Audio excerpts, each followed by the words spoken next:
ఢిల్లీకి ముఖ్యమంత్రి బృందం అట. ఎమ్మెల్సీ అభ్యర్థుల ఎంపికపై అధిష్టానంతో చర్చలు. ఇప్పుడు 42% బీసీలకు రిజర్వేషన్ ఇవ్వాలంటున్నారు, ఎస్సీ వర్గీకరణ అంటున్నారు, సామాజిక న్యాయం అంటున్నారు.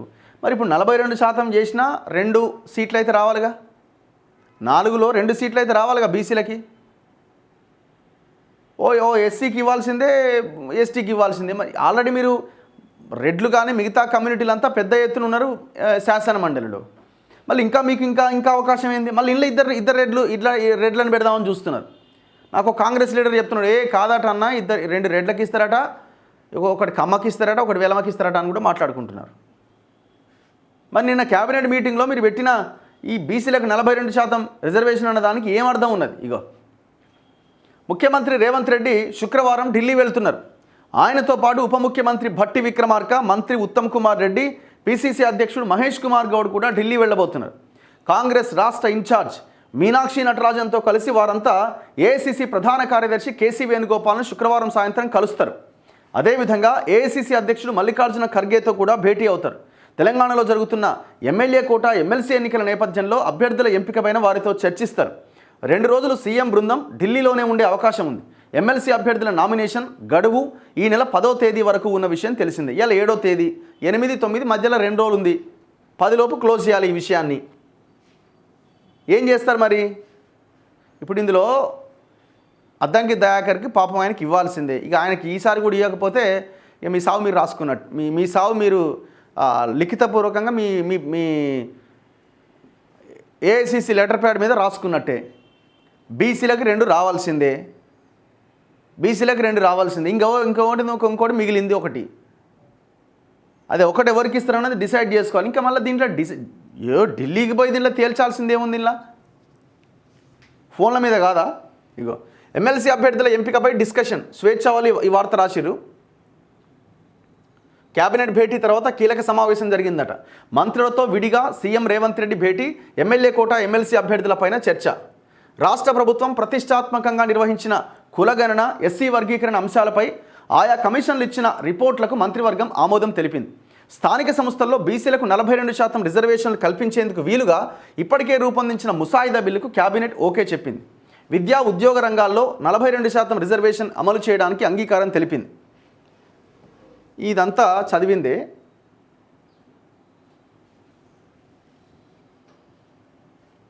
వీళ్ళు ఏమన్నా రాసిర్రా ఎమ్మెల్సీ గురించి అన్నది చూస్తున్నా.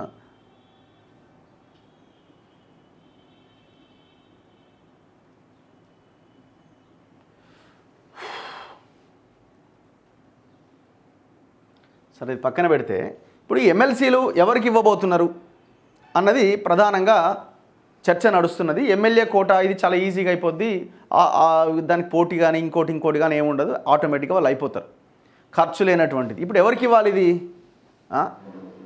ఇప్పుడు ఆల్రెడీ మీరు ఆల్ఫోర్స్ నరేందర్ రెడ్డికి ఇచ్చి చేతులు కాల్చుకున్నారు, ఈజీగా గెలవాల్సిన దగ్గర. ఇప్పుడు అదే ప్రసన్న హరికృష్ణ కనుక ఇచ్చేసి ఉంటే ఫస్ట్ ప్రియారిటీ ఓట్లని గెలిచేటోడు ఆయన కాకుండా ఆయనకు కాకుండా ఇంకొక కాంగ్రెస్ నాయకుడికి కొట్లాడటానికి ఇచ్చినా అయిపోయేది.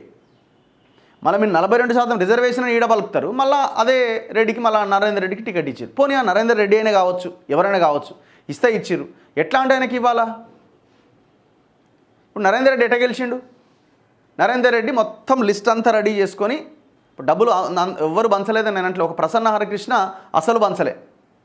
ప్రసన్న హరికృష్ణ ఓటర్కి ఆయన ఏదో ఎలక్షన్ డబ్బులు పెట్టుకుంది తప్ప ఓటర్కి డబ్బులు పంచిన ఎవరైనా ఉన్నారంటే ప్రసన్న హరికృష్ణ. అసలు actual he is the hero. ఒక సామాన్యుడిలాగా వచ్చి ఒక 60,000కు పైన ఓట్లు సంపాదించాడు. ఆల్ఫోర్స్ నరేందర్ రెడ్డి ఏం చేసిండు? ఒక 500 మందిని ఎంప్లాయీస్ని పెట్టుకున్నాడు. ఎవరు? వాళ్ళ కాలేజీలు, స్కూళ్ళ వాళ్ళే ఎంప్లాయీస్ని పెట్టుకొని ఒక్కొక్కరికి 30 నెంబర్లు ఇచ్చిండు. ఏది? ఆ దాంట్లో ఉన్న ఆ ఓటర్ లిస్టు 30 నెంబర్లు ఇచ్చి 500, 600 దాని సంఖ్యను బట్టి అందరికీ ఆ నెంబర్లకు ఎట్లాగో ఫోన్పేలో, గూగుల్ పేలో ఉంటాయి కదా, టకా 1500 కొట్టించిండు. ఆ 1500 కొట్టిస్తేనే ఈ రిజల్ట్. మరి అంజిరెడ్డి ఏం పంచలేదంటే, అంజిరెడ్డి కూడా ఏం చేసిందంటే మెదక్ స్ట్రెచ్ ఇక్కడ ఉన్నటువంటి కొన్ని ప్రాంతాల్లో ఆయన కూడా ఒక 5,000 రూపాయలు ఇచ్చిండు అన్నది ఒక చర్చ ఉన్నది. ఆయన మొత్తం ఇవ్వలేదట, కానీ ఈయనేమో 1500 అందరికీ పంచిండు. ఆయనేమో ఎక్కడైతే ఆయన వీక్గా ఉన్నాడు అనుకున్నాడో అక్కడ ఆయన పంచిండు. ఎవరు? అంజిరెడ్డి. మరి ఇప్పుడు ఈయన నరేందర్ రెడ్డికి ఇచ్చిన తర్వాత మీ పార్టీ డ్యామేజ్ అవుతున్నది, పార్టీ మీద ఇప్పుడు వీళ్ళు ఎక్కడ సంతోషపడుతున్నారు? అమ్మ ఒక దొంగకి ఇచ్చినా కూడా ఈ స్థాయి ఓట్లు పడ్డాయంటే మన మీద మంచిగానే ఉన్నదిరో అని అనుకుంటున్నారు. దాన్ని కూడా పాజిటివ్గా తీసుకునే ప్రయత్నం చేస్తున్నారు. కానీ మీరు తెలుసుకోవాల్సింది ఏంటంటే గ్రౌండ్లో అంత ఇదిగా లేదు. అదేదో రేవంత్ రెడ్డి మీటింగ్సో ఇంకోటో దీనివల్ల కొంత ఇప్పుడు ఎందుకు మన గవర్నమెంట్తో కొట్లాట అని చూద్దాం ఇంకో 3 ఏళ్ళలోనే మీకు ఓటేసారు. అండ్ దట్టు ఇంకొకటి 1500 రూపాయల ఎఫెక్ట్ కూడా గట్టిగానే పనిచేసింది. ఇప్పుడు ఇట్లాంటి అంటే ఈజీగా ఇప్పుడు ఎలాంటి ఖర్చు లేనటువంటి ఎమ్మెల్యే కోట ఎమ్మెల్సీలని ఎవరికి ఇవ్వాలా? పార్టీ కోసం కష్టపడుతున్న వాళ్ళ కోసం, ఆ మండలిలో గట్టిగా మాట్లాడే వాళ్ళకి అది ఇవ్వాలా. ఇప్పుడు వీళ్ళ గొడవ అంతా ఒకటి, వీళ్ళంతా ఎందుకు పోతున్నారు అనుకుంటున్నారు? ఇక్కడ గొడవలు బీసీలకు ఇవ్వాలని గొడవ చేస్తున్నారు వీళ్ళు. మనం ఎట్లా దీన్ని ఫుల్ఫిల్ చేయాలన్న దాంట్లో భాగంగా హైకమాండ్ దగ్గరికి పోయారు. ఇలా రెండు కావాలి ఇప్పుడు వీళ్ళకి. వీళ్ళకి ఓసీలకు ఒక 2 కావాలి ఎట్టి పరిస్థితిలో. ఆ 2ను సాధించుకోవడానికి ఢిల్లీ పర్యటన, లేకపోతే ఏముందాడా?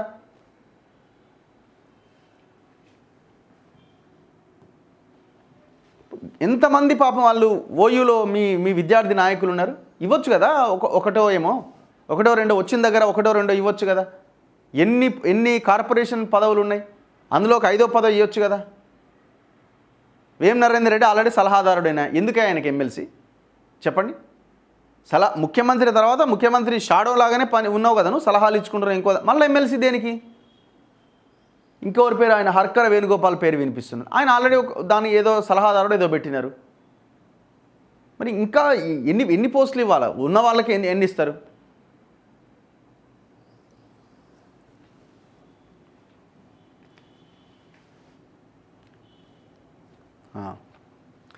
సీఎంకు ఓటర్లు కర్రు గాల్చి వాతబెట్టిరు. ఎమ్మెల్సీలుగా గెలుపొందిన కొమరయ్య, అంజిరెడ్డిల సన్మాన కార్యక్రమంలో కిషన్ రెడ్డి. అయిపోయినా మీరు ఇంతకాలం కిషన్ రెడ్డి మీద మాట్లాడుతున్నది, కొట్లాడుతున్నది, వాళ్ళు ఇగో చూడురి మా రిజల్ట్ ఏందని వాళ్ళు చూపిస్తున్నారు. ఇది ఎవరి వల్ల జరిగింది? కాంగ్రెస్ స్వయంకృతాపరాధమే ఇందులో 100%, 90% ఉన్నది. వాళ్ళు కష్టపడ్డారు ఒకటి, వాళ్ళు చాప కింద నీరులాగా ఇట్లా విస్తరించుకుంటూ వెళ్తున్నారు తెలంగాణ వ్యాప్తంగా. రేవంత్ రెడ్డి ఒక పాజిటివ్ కాన్ఫిడెంట్తో ఉండొచ్చు.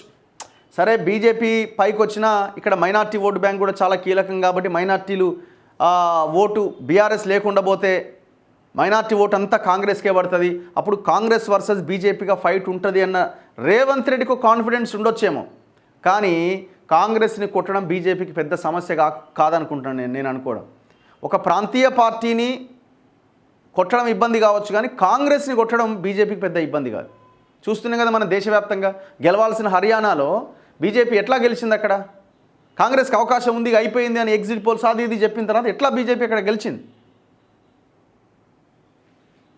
సో కాంగ్రెస్ని కొట్టడము, కాంగ్రెస్ని ఢీకొనడం అన్నది బీజేపీకి పెద్ద సమస్య కాదు. ఎందుకు? వీళ్ళు చక్కగా ఉండరు కాబట్టి, వీళ్ళు చక్కగా ప్రజల్లోకి వెళ్ళరు కాబట్టి, వీళ్ళ విధానాల్లో లోపభూయిష్టమైనటువంటి విధానాలు ఉన్నాయి కాబట్టి, చెప్పింది ఒకటి చేసింది ఒకటి చేస్తారు కాబట్టి వాళ్ళకి అడ్వాంటేజ్గా మారుతున్నది.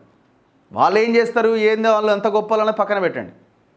పొలిటికల్గా ఎలక్షన్స్ అంటే గేమే కాబట్టి వాళ్ళ గేమ్ ఆడుతున్నారు, అంతే సింపుల్. ఆ గేమ్లో వాళ్ళు విన్ అవుతున్నారు. మరి వీళ్ళు ఎందుకు అవుతలేరు అంటే ఇప్పుడు ఎమ్మెల్సీ ఎవరు? ఈయన అంజిరెడ్డి గెలిచిండు. నేను ఆయన ఎవరు? ఆల్ఫోర్స్ నరేందర్ రెడ్డి ప్రెస్ మీట్ పెట్టి 21,000 ఓట్లు చెల్లనోట్లు అయినాయి, అందులో 15,000 ఓట్లు నాయే అంటుండు. ఎవరు చెప్పారు నీకు? 15,000 ఓట్లు నీ అని ఎవరు చెప్పారు నీకు? అందులో 15,000 ఓట్లు నాయే, కేవలం నేను 5,000 ఓడిపోయినట్టే. నువ్వు 1,500 ప్రతి ఓటర్కి పంచడం వల్ల ఆ స్థాయి ఓట్లు వచ్చినాయి, లేకపోతే అది కూడా వచ్చేది కాదు.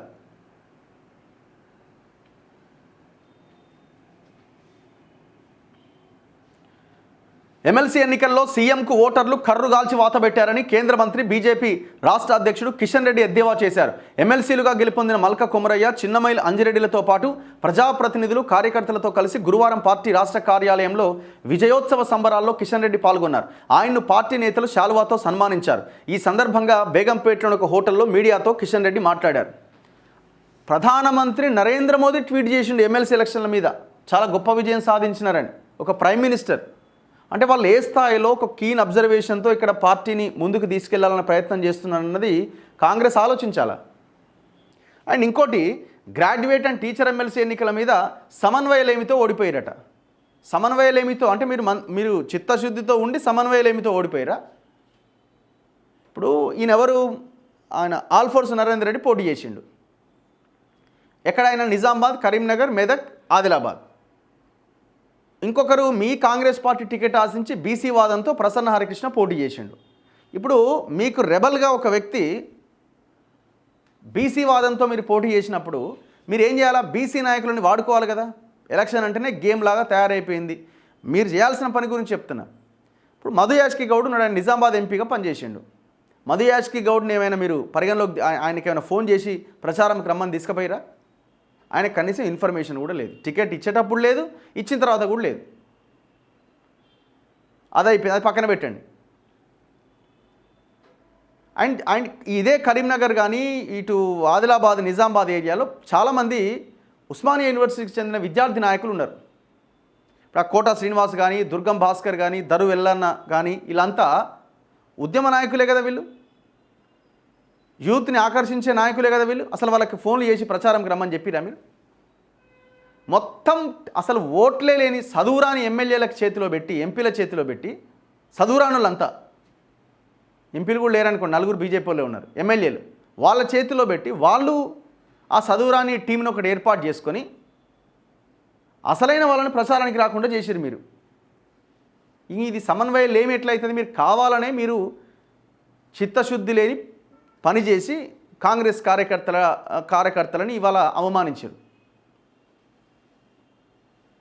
చాలా ప్లాన్డ్గా ఓడిపోయారు. ఇలా అంటున్నారు కదా, ఎన్నో చూసినా బీఆర్ఎస్ ఓట్లట బీజేపీకి పోయినాయట. పోతాయి, ఎందుకు పోవండి?